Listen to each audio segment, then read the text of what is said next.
Kalau bukanlah karena sanad guru, silsilah berguru, semua orang akan berbicara suka-suka dia. Padahal kalau di Aceh, di Medan, kalau mau jadi khotib gimana? Harus tengku dulu ya. Kalau nggak jadi tungku aja dia. Kita sebenarnya punya sanad yang sama. Jadi jika tadi Tengku Abdul Aziz, apa namanya? Abun Abdul Aziz berguru kepada Syekh Mudawali. Saya punya guru namanya Syekh Hasan Basri. Syekh Hasan Basri berguru kepada Syekh Zakaria Labaisati. Syekh Zakaria murid dari Syekh Mudawali. Orang kalau tahu sanadnya, tahu silsilah gurunya, maka dia akan banyak keluarganya, akan banyak sayangnya. Kalau pulang kampung, saya ngajar di hadapan murid-murid Syekh Abuya Hasan Basri. Apa kata murid-murid beliau? Saya melihat bukan engkau tadi, tapi yang saya lihat Abuya Hasan Basri.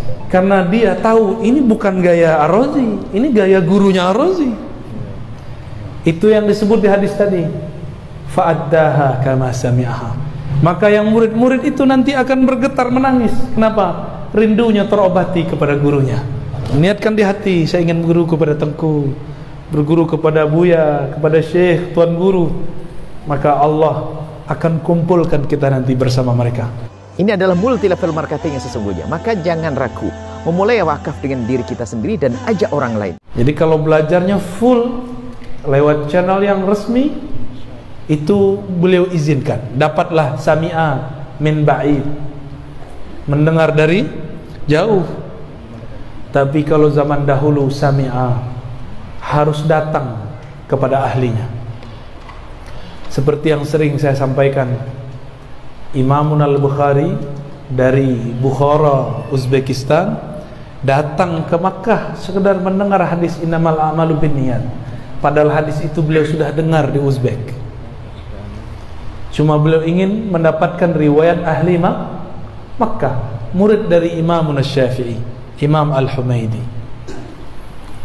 Dulu Imam Muslim juga begitu, berguru kepada Al-Qa'nabi, orang Makkah. Al-Qa'nabi jika Humaidi murid Syafi'i, Al-Qa'nabi murid Malik. Atas dasar itulah Imam yang bernama As-Subki mengatakan mazhabnya Bukhari lebih dekat kepada mazhab Imam Syafi'i. Kenapa? Sebanyak itu murid-murid guru-guru yang lain, tapi dia dahulukan riwayat Imam Humaidi, murid daripada Imam Syafi'i. Mereka datang dari Uzbek ke Mekah, jauh gak? Jauh ya? Rusia ke Saudi, jauh gak? Jauh, hanya untuk mendengarkan satu hadis. Karena dengar satu hadis dapat satu cahaya, nadrah. Dengar dua hadis dapat dua cahaya. Dengar tiga hadis dapat tiga cahaya. Begitulah para ahli hadis zaman dulu berguru. Tapi sekarang mereka mengatakan baca Sahih Bukhari aja, gak usah berguru. Itu pengkhianat Imam Bukhari. Mereka telah berkhianat kepada penulis kitab Sahih Al-Bukhari. Imam Bukhari berguru, sedangkan dia tidak berguru. Inilah makna nadarallahu mra'an sami'a maqalati. Maka orang-orang yang di pesantren, jika benar dia talaqinya, ngaji kepada gurunya, itu wajahnya bercahaya.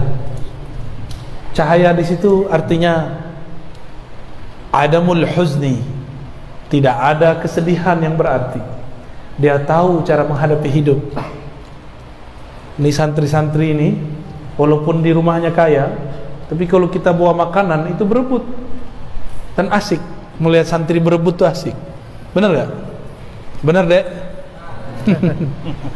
Walaupun di rumahnya bisa makan 4-7 kali, tapi di sini 3 kali ya, tentu. Kita bawa makanan gorengan, habis dalam sekejap. Bawa rambutan, habis. Betul-betul bahagia mereka hidup ya. Di saat ini seumur kalian nih lagi asik main game, di sini ngaji. Coba bayangkan, seumur kalian asik main game, nanti kuliahnya jadi apa? Nanti remajanya dia jadi apa? Dewasanya jadi apa? Kalau seumuran saya nonton-nonton main game udah nggak masalah, ngajinya udah beres, ya. Ngajinya dulu udah lama, dari umur saya seumur kalian sampai saya selesai S3 saya ngaji, sampai sekarang pun masih ngaji, nggak ada berhenti ngajinya, sampai mati kita jadi santri, ya. Sampai mati kita jadi santri. Santri itu artinya pembelajar, dan Nabi mengatakan la yashba, tidak akan pernah merasa puas seorang mukmin terhadap hal-hal yang disebut kebaikan, yaitu al-ilm, ya, nggak akan pernah puas. Lalu bagaimana dengan kondisi kita sekarang di Indonesia khususnya? Indonesia khususnya ini sedang dapat ujian, tapi sebenarnya itu hadiah. Mulai muncul pesantren-pesantren abal-abalan, nggak jelas sanad di mana, bikin pesantren. Nggak jelas ngaji Qur'annya di mana, bikin rumah tahfiz. Kita nih nggak berani buka klinik kedokteran kecuali kita seorang dokter, enggak? Bidan nggak berani buat klinik melahirkan kecuali dapat izin. Dia nggak dapat izin dari siapa-siapa buat rumah tahfiz, kecuali dia bekerja sama dengan seorang ulama, tapi ulamanya pun asal comot yang sesuai dengan nafsu dia. Mentang-mentang duit banyak, nggak mau bantu kiai lagi, buat aja sendiri, ya. Maka banyaklah hari ini rumah-rumah tahfiz tidak bersanad. Orang kalau buka rumah suluk boleh nggak tanpa ijazah? Nggak boleh. Apalagi Quran. Adakah yang lebih mulia dari Quran? Itulah kalam dari para imam kita. Laulal isnad, kata Imam Ibnul Mubarak, laulal isnad laqala man syaa ma syaa. Kalau bukanlah karena sanad guru, silsilah berguru, semua orang akan berbicara suka-suka dia. Karena orangnya negara berguru, dia bilang, nggak usah lah berguru. Saya ketemu seseorang tamatan SMK, dia lihat ustadz yang khutbah selama ini nggak berkualitas, lalu dia mulai baca-baca buku Fadilah Amal. Dia bukan jemaah tabligh juga, baca buku Fadilah Amal. Apa kata dia? Ini sebulan aku baca nih, aku jadi ustadz juga nih. Emang gampang jadi ustadz? Padahal kalau di Aceh, di Medan, kalau mau jadi khotib gimana? Harus tengku dulu ya. Kalau nggak jadi tungku aja dia. Nah, ini penting. Laulal isnad laqala man syaa ma syaa. Kalau bukan karena sanad, karena guru, maka siapa saja akan berkata sesukanya. Orang akan mengaku dia ahli tahfiz, dia akan mengaku dia ahli sunnah, padahal jauh dari ahlus sunnah. Saya baru dapat kabar dari Tengku juga bahwa di Aceh lagi rame ya, kelompok yang sebelah itu ya. Kalau Syiah katanya udah berhasil dibubarkan, nyusup itu. Tapi kalau Wahabi pakai mantik pun nggak akan habis. Wahabi itu hancurnya nggak akan ada kecuali Imam Mahdi sudah ada, ya. Karena mereka ini tidak percaya dengan zuriat Nabi, nggak percaya dengan habaib, padahal Imam Mahdi dari kalangan habaib. Kira-kira nanti kalau Imam Mahdi muncul, mereka percaya nggak? Nggak percaya, ya. Muncullah Dajjal nanti. Dajjal itu saktinya bukan main. Dia bilang hujan, hujan. Dia bilang nggak hujan, nggak hujan. Maka nanti beberapa tahun sebelum dia keluar, itu akan jadi paceklik luar biasa di alam semesta. Di saat itulah banyak orang jadi putus asa kepada Allah. Tiba-tiba muncullah selama 40 hari 40 malam Dajjal. Apa yang dia ajarkan? Diberikan kesaktian, diberi makan semua orang, lalu ujung-ujungnya mereka menyembah kepada Dajjal. Sekarang kalau kita berdakwah karena fulus, siap-siap nanti jadi pengikut Dajjal. Taiba abdud dinar, sungguh lelah hamba-hamba duit. Saya nih kalau ke Medan karena duit saya capek, tapi kalau karena Allah saya nggak capek. Gitu. Tengku kita ini kalau ngajar karena duit itu lelah pasti, tapi kalau ngajarnya karena Allah pasti dia akan selalu ada rohatnya dalam dirinya, ya.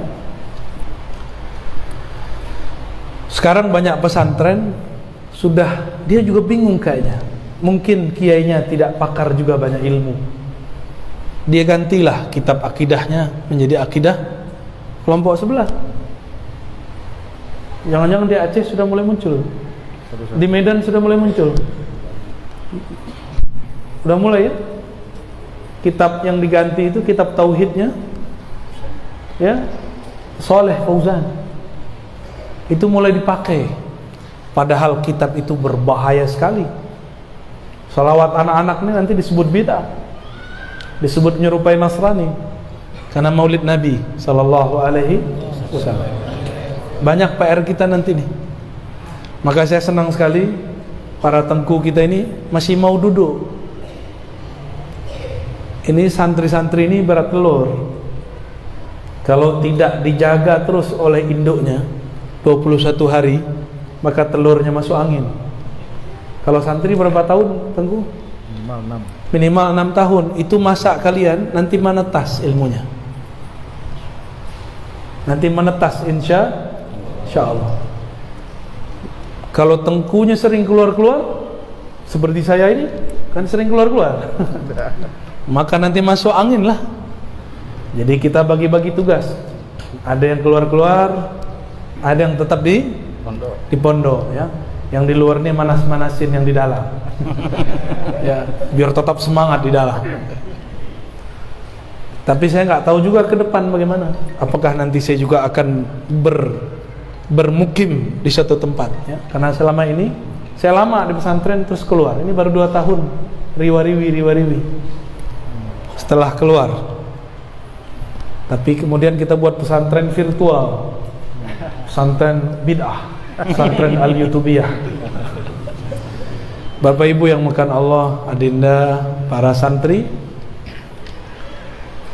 kita sebenarnya punya sanad yang sama. Jadi jika tadi Tengku Abdul Aziz, apa namanya? Abun Abdul Aziz berguru kepada Syekh Mudawali. Saya punya guru namanya Syekh Hasan Basri. Syekh Hasan Basri berguru kepada Syekh Zakaria Labaisati. Syekh Zakaria murid dari Syekh Mudawali. Jadi kita ini masih bersaudara. Saya juga punya guru yang lain, ya, di Kampar namanya Syekh Ali Syarbini An-Naqsyabandi juga, ya. Dua-duanya mursyid ini. Mereka juga ngambil dari Syekh Zakaria Labaisati. Syekh Zakaria Labaisati ini nganggap Abuya itu gurunya, tapi Abuya nganggap beliau temannya. Karena yang bisa mendebat beliau di antara orang Padang Panjang waktu itu cuma, ya, bukan di Padang Panjang, ya, daerah Malalo namanya. Itu cuma beliau. Yang lain tepar semua, yang lain kalah semua. Nah, beliau ini juga ahli mantik. Tapi dia melihat mantiknya Syekh Mudawali lebih dahsyat. Maka dia pernah beberapa saat ke Aceh, tempat Syekh Mudawali. Dua-duanya mursyid, dua-duanya ahli mantik. Maka saya dulu belajar mantiknya juga kepada murid beliau, Abuya Hasan Basri, ya. Itu lama saya dulu sama beliau. Setiap Selasa malam Rabu kita ngaji kepada beliau. Jadi adik-adik ini jatuhnya apa nih? Anak murid daripada saudara sepupu pengajian saya, ya. Orang kalau tahu sanadnya, tahu silsilah gurunya, maka dia akan banyak keluarganya, akan banyak sayangnya, akan banyak cintanya. Maka ketahuilah, pelajarilah sanad-sanad ilmu, kita akan banyak berkawan dengan orang lain. Tapi kalau nggak tahu sanad ilmu, apa yang terjadi? Oh, kejadian seperti di beberapa pesantren. Dia ejek pesantren yang lain, ternyata pesantren itu pesantren guru daripada pendiri pesantrennya. Nah, semoga itu tidak terjadi ya. Ya. Di sini belajar kitab ta'limul muta'allim. Alhamdulillah. Nah, itu wajib dipelajari untuk seorang santri. Walaupun tidak semua di dalamnya wajib diamalkan, tapi nilainya harus diambil. Nilainya apa? Beradab kepada guru. Sayyid Muhammad Alawi Al-Maliki ditanya, yang lebih engkau cintai, murid yang pintar atau murid yang beradab? Apa jawaban beliau? Murid yang beradab. Kalau murid yang beradab itu pintarnya sudah mengalir dalam adabnya. Kalau pintar sombong, ada nggak pintar sombong? Itu belum pintar. Masa orang pintar sombong? Orang pintar itu beradab. Orang yang jahil lah yang tidak beradab. Orang jahil lah yang sombong. Tadi dikabarin Tengku juga kalau di sini ada suluk 10 hari ya. Setiap 10 terakhir Ramadan. Ini luar biasa. Dulu kami dapat kabar dari guru-guru kami, jika selesai madrasah 7 tahun, dulu di sana 7 tahun, maka disuruh untuk bersuluk 40 hari atau 10 hari. Sampai sekarang itu masih ada di Kampar. Di Kampar, negeri 1000 suluk ya. Itu kalau di situ ada santri mulai dari kelas 5 bahkan setiap Ramadan 10 hari suluk. Jadi dia keluar dari pesantren, dia sudah punya ilmu zahir dan ilmu yang batin. Sudah punya ilmu syariat, tarekat, hakikat, ma'rifat. Maka keluarnya pun ada kekuatan luar biasa. Semoga nanti santri-santri yang dewasa juga dapat ilmu thariqah ya. Amin ya rabbal alamin ya. Tidak ada namanya belajar thariqah gila, nggak ada. Nggak ada belajar thariqah itu gila. Yang gila itu orang gila, belajar thariqah tetap gila dia ya. Nah, terakhir yang mau saya sampaikan ya. Guru kami, murid-murid Syekh Yasin mengatakan, kafa li talibil ilmi falahan, cukuplah keberuntungan, kesuksesan ada pada penuntut ilmu, ayyakuna ismuhu tahta ismin Nabi sallallahu alaihi wasallam, bahwa nama dia ditulis di bawah nama Nabi Muhammad sallallahu alaihi wasallam. Dan itu tidak mungkin kecuali kita berguru. Kita bilang guru saya fulan, fulan berguru kepada fulan, fulan berguru bersambung kepada Rasulullah sallallahu alaihi wasallam. Nabi di atas, nama dia di bawah. Cukuplah beruntung orang ini jika nama dia tertulis di bawah nama Nabi sallallahu alaihi wasallam. Semoga nanti Tengku buat tuh sanad ya, sanad dari Syekh Abdul Aziz, dari Syekh Muda Wali, terus sampai ke atas, dibuat, dipajang di ruang aula atau di tempat yang perpus, biar santri-santri tahu, oh ini sanad guruku, berarti aku di bawah nama beliau.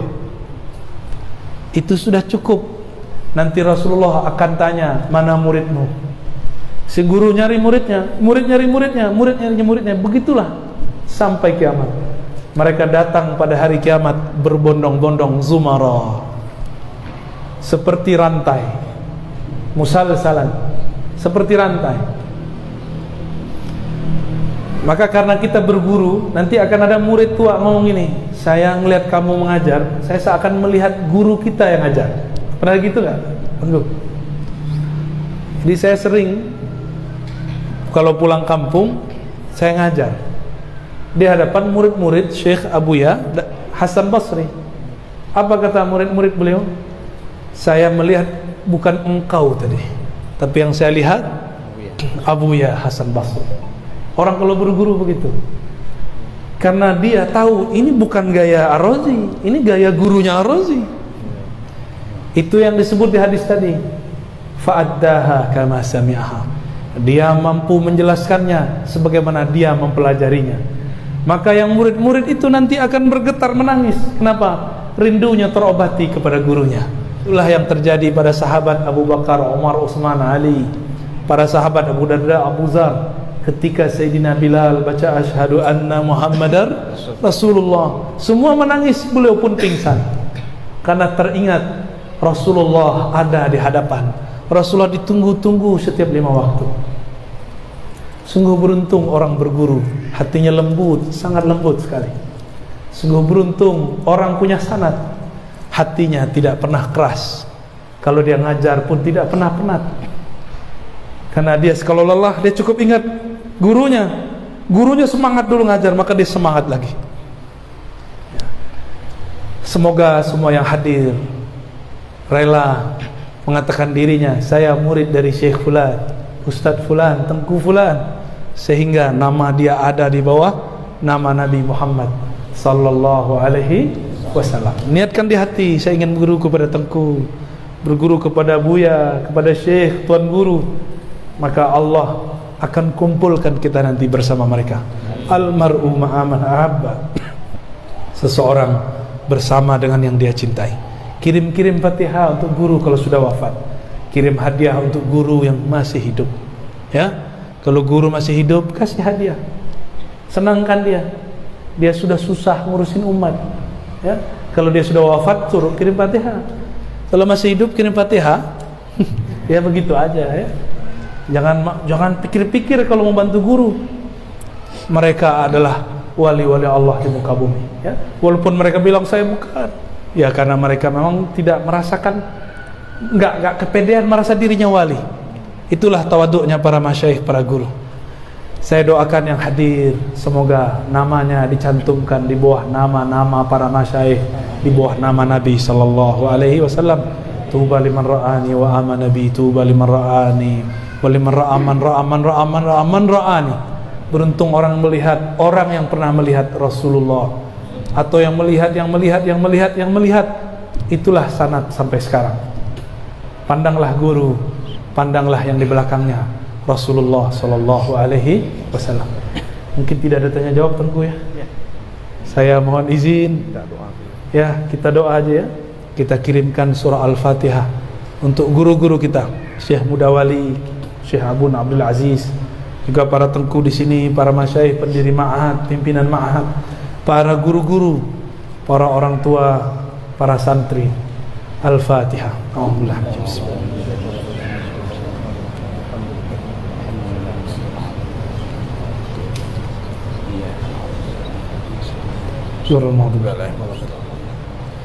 Alhamdulillah rabbil alamin. Mungkin demikian dari kami.